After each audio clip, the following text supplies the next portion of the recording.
Hello to all my friends and family, and welcome to this episode of Jim's 5am Club. It's Saturday morning, and I've just come out on my smoko break.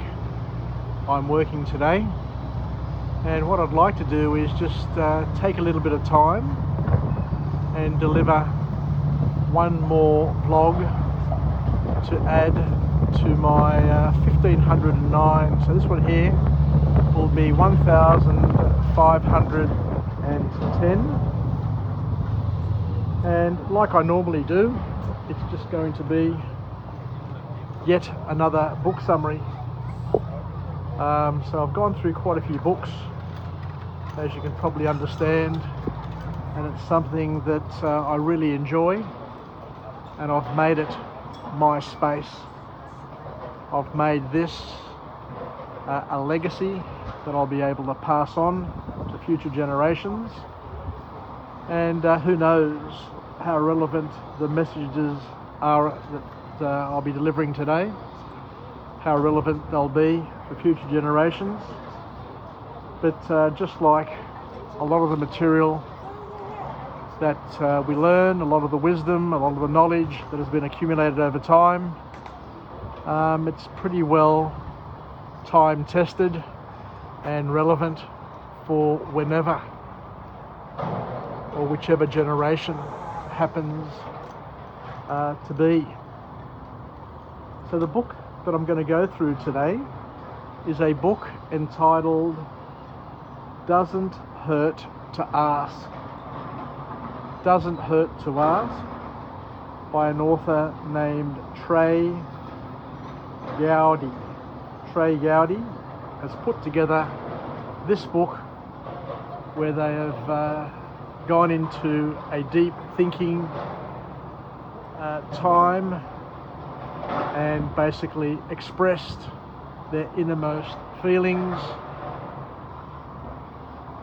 tapped into their soul, their spirit, and are expressing their OPE, their experiences, their other people's experiences that we can use to add to the experiences that we have created in our own lives, as well as experiences such as those that we've inherited over time throughout our lives.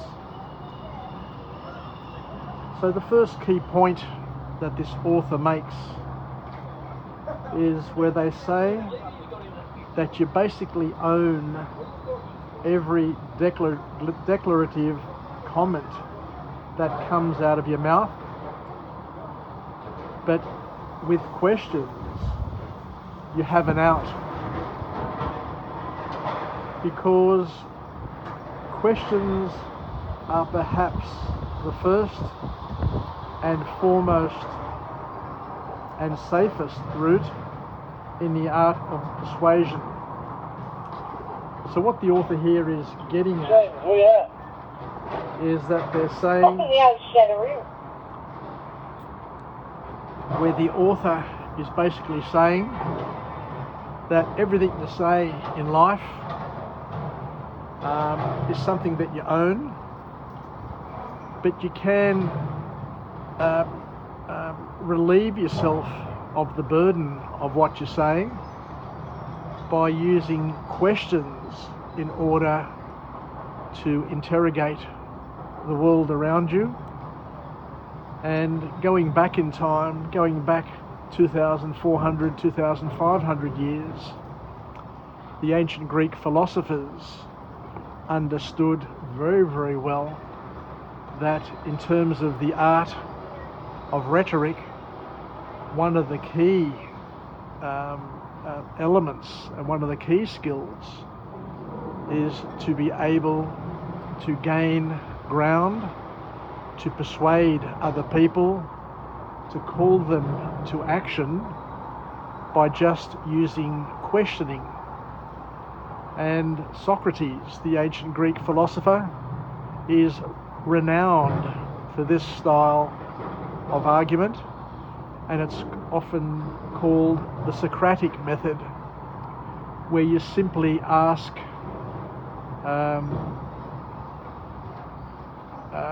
questions that allow the other people around you to think deeply about what they're doing and what they're saying, and for them to come to an outcome, to them to find an answer based on their own observations.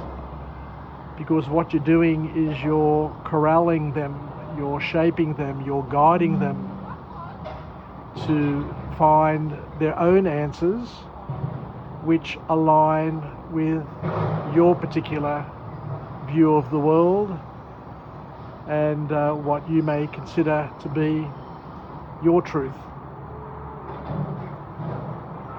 So what the author here once again is getting at is that a good question can help you effectively communicate your thoughts to your audience and win people over effectively and efficiently. So we are suggesting here through this authorship that it's not only important to be efficient, but you also need to be effective. And in order to be effective, you shouldn't be efficient in the first place. So you need to be effective before you become efficient. Whereas a lot of people try to become efficient before they're effective and don't generate the desired outcome that they need. So we need to do some thinking. We need to understand the end game. We need to understand clearly in our own mind what our objectives are, what we're trying to communicate, what points we're trying to put across, and then to try and build a path, to try and build a bridge that will enable our audience, our opposition, our children, our families, other people to find their own path to the promised land, to the answer, without forcing them to go down a particular path, but by, in an intellectual and a clever way, shaping the discussion, shaping the thought process through top quality, good quality questions. So what the author here is saying is that by being smart, by being effective, you can actually nudge people in the right direction. I remember years ago people using a cliche saying where they said that you can lead a horse to water, but you can't make it drink. And when I was working at IBM back in the mid-80s, I remember one of the executives piping up and saying, but you can salt its feed. You can put salt in the horse's feed and then you can lead it to water, and because the horse will be thirsty, it's going to be drinking the water. So you actually can make people drink if you guide them to the pond, but first and foremost you need to develop a craving for them to want to learn, to want to drink, and that craving comes from asking good quality questions which gets them thinking, and gets them thinking in a productive way, which opens up their mind to observe and find the obvious solution and have their own aha moment. So the first formal point that comes from this book is where the author talks about learning how to ask good questions in the first place. It's important to ask good questions, good quality questions, good open-ended questions that will get people moving in the right direction, because we need to get people moving, we need to get people committed, and we need to have a certain level of momentum in order to get them through, over, under, and around any rebuttals or resistance that they may face either from their own conscience or subconscious or from other people or influences around them. The author here reminds us that effective persuasion is not just debating, but it's more about listening, communicating and sharing your beliefs in a compelling way, in a way that others want to receive them and to welcome them and to embrace them and to use them. And for this reason, a good quality question is a key ingredient to help people come to the realization. So the author here says it's important and it's key to place focus on the other person and to be good at avoiding defensive responses. People become defensive in their own way for whatever reason. They could be distracted, they could not be in the mood, who knows what's happening. But we're going to encounter many defensive responses, is what the author is saying, and you basically need to be a martial artist in order to evade, to avoid, to block, to redirect any defensive response. And in order to do this, I remember once going to a seminar by Stephen Covey in the Opera House many years ago, and one of his books, The 7 Habits of Highly Effective People, which was an absolute bestseller and a very popular book in its day, he made a very important point in terms of one of those skills. He says you first need to seek understanding. You need to seek and to understand the other person first in order to get them to understand you. So what the author here is saying, once again, is that you need to spend time listening to what other people are saying and paying attention, because that's going to give you an understanding of the culture, of their mindset, how they think, what assumptions they have, and it will give you the ingredients that you can use to generate a recipe to create an outcome that is a win-win, one that is desirable to both you and them. Because what happens is that people have got two types of brain. We've got the primitive brain, which is the emotional brain, where we just react to stimuli. So it's either freeze, fight, or flight.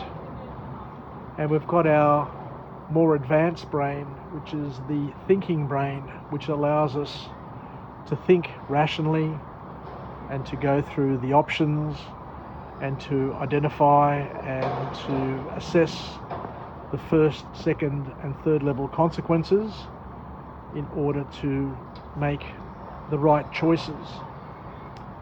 But if you're stuck in your feeling brain, if you're stuck in your primitive brain, what the author is saying is that because you're stuck in emotion and feeling, it may take you a while, because what happens is that these feelings are created by chemical responses.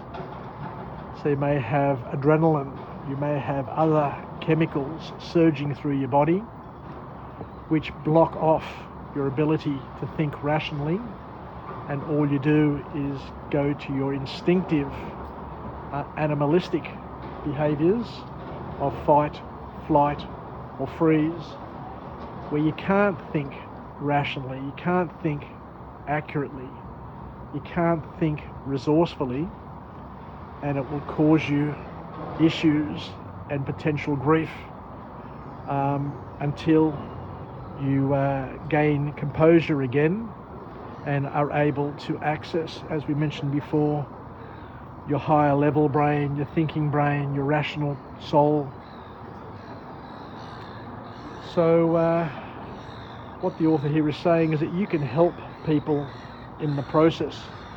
You can help people access their thinking brain once you've given them time to relax and to calm themselves down by asking the good quality questions, the questions that keep us calm, keep us relaxed, enable us to feel empowered and in control. And those sorts of questions help us to think rationally, because what they do is they manage, they minimize, they overcome our resistance through emotion, and we're able to help people become productive in their thought processes so that they can help themselves by asking and focusing on the things that are going to help them get the best outcome. So the author also goes a little bit further to talk about trust, and you need to get other people to like you, you need to get other people to trust you in order for you to be able to persuade them. And interestingly enough, the author says here that people trust people who are uninformed rather than those who are misinformed or disinformed, which is really interesting. So we need to try and get people to like us first before we can engage them productively in order to help shape their outcomes and their decisions. The author goes on to say that you can improve your persuasion skills when you measure, repeat, and repackage. It's the art of reframing. So once again, if you are measured in your speaking and your response, if you repeat things over and over again, and if you repackage things, you reshape things and play things back, the same thing back, but in a different way, you've got a better chance of getting through to people, is what the author is saying. And for those who have been watching the political sphere, you will see politicians when they're talking, when they're making points, especially the Labour Party. You'll see Albanese, when he says things, he'll just keep on repeating the same word over and over again. So he's got a very, very simple message that he's able to repeat in different ways, but that's what it's all about, identifying 2 or 3 key points in your political program and marketing those points to all people using different words and different terms, but saying the same thing and repeating it over and over again until it sinks in. So measured response, repeat it and repackage it in different ways is the key to influencing people. The author here says that people often use vague or imprecise terms, so asking someone to clarify what they're saying can sometimes be a powerful tool to be able to then tear holes in their arguments. Just breaking people's patterns, just getting people to slow down and just asking them, to repeat what they said and to ask them what they actually mean is a powerful tool to making people, doubt what they're saying, create self-doubt, and you get them to stumble and you get them to at least sit and think about what they're saying and to call their bluff, I guess, is what we're trying to say here. So, you know, pick at people's language. I remember reading once that the quality of a person's life is a direct reflection of the quality of the words that they use, the way that they communicate with others, the way they communicate with themselves. So it's important to be very precise and accurate with your vocabulary, with what you say, with your thinking, with your planning, so that you can make a better impact and communicate in a better way to others and yourself. So what we're saying here is that when you're asking questions of other people, it's important for your questions to be simple, to be measured, and to be precise. And just using those small, easy techniques that the author is talking about can make you a lot more effective in your questioning. So the author here says something else which is quite powerful, where they say that we should avoid generalizing and using generalizing words.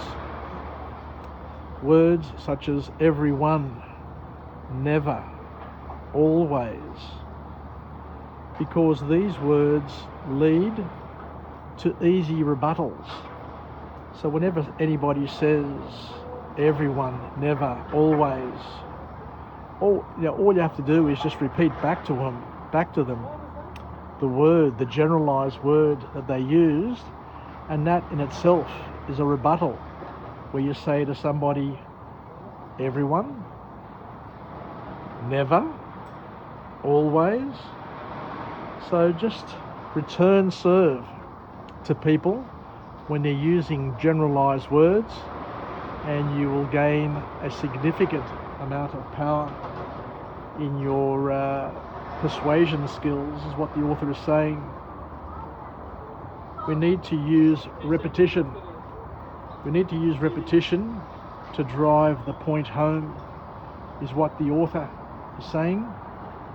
And it works magic in rhetoric. The power of repetition, saying it over and over again until you hit home with the message. Because the more you repeat it, the more your audience will understand its importance. So it's not about just hearing it and trying to figure out what's being said. What we're saying here is if you keep on repeating the same thing over and over again, what happens is that the audience absorbs it, because they realize that what you're saying is important enough for you to repeat it over and over again. So the more you repeat it, the more your audience will understand its importance. And we need to repackage things by playing it back and playing back their argument in different words, and just saying back to people what they're saying, just for them to understand that what they're saying just doesn't make sense. And the third point that the author makes is where he says that if you find yourself losing ground, if you find yourself going backwards, then what you should try and do is to try and disrupt the momentum of your opponent through diversion, through deconstruction, through doubling down, or playing the victim in response. And the way you do it is by interrupting the other person with questions, good quality questions, not because you're interested in finding out what they're saying, but you use the questions to disrupt and impact their momentum, to spoil their progress. And you can use that to challenge their assumptions through deconstruction, by breaking down what they've said into the small elements, deconstructing what they're saying, and then challenging the assumptions that have been made in order to come up with the particular statements that they're coming up with. And you can just basically ask a question like, how can you know that? People are saying whatever they're saying, and just ask them, well, how do you know that? Where's the proof? Where's the evidence? You're saying what you're saying, but there's no evidence. How can you come up with something like that? It's just ridiculous. And you can also double down on what's been working when you've been talking previously. Just keep on repeating, keep on focusing on the things that you've gained some ground on. And the author finishes off by saying, well, if all things fail, then what you do is you just play the victim, which is not dignified, but it's just another element, another string in the bow that you can use to gain ground and to win over your audience. Thank you very much once again for joining me on this episode of Jim's 5am Club. As I said, I've just ducked out from work for my smoko break, and I'll be heading back to continue my afternoon. And I wish you all the very best for today. It looks like it's about to start raining. It was a beautiful morning, but it's just starting to sprinkle at the moment down here at Darling Harbour. So all the very best for the rest of Saturday and for the weekend, and wishing you all the very best. Take care, yasas, and bye for now.